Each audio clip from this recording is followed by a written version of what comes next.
In order for us to get anything accomplished talking about empirical molecular formulas and mass percents, I need you to hit the pause button and go get your calculator and your periodic table and go.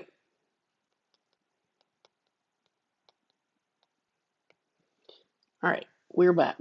So first, let's talk about the one that should be review. I know my class did this with either chapter 1 or 2 when we talked about mole the first time. We talked about formulas the first time. For some of you, it may be brand new. So here we go. What we're going to do is just simply look at a compound formula, talk about this one, C6H6O2. So for this thing, it has 6 carbons, 6 hydrogen, 2 oxygens.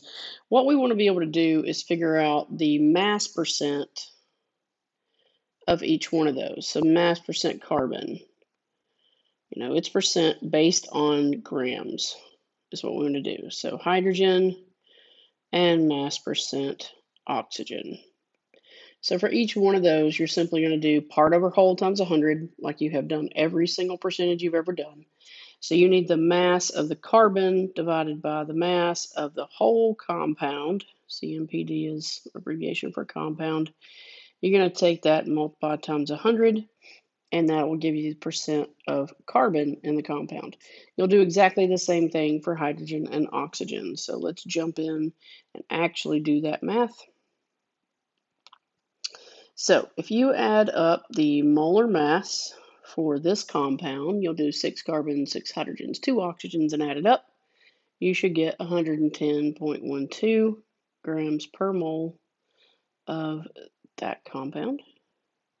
So for the carbon's contribution to that 110, and to figure out what percentage it is, we're going to realize that there are 6 carbons for every one C6H6O2.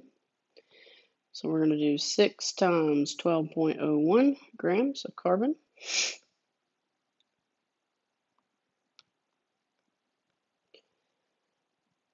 For every 110.12 grams of the compound. And we will multiply that times 100. And that will give us percent carbon, which if you do that math, you're going to get 65.44% carbon by mass. For the hydrogen, you're going to realize there's 6 hydrogens for every one of the compound C6H6O2. So you're going to do 6 times 1.01 grams of hydrogen divided by the 110.12 grams of the whole thing. You're going to multiply that times 100, make it a percentage. When you do that plugging and chugging, you're going to get 5.50% hydrogen by mass.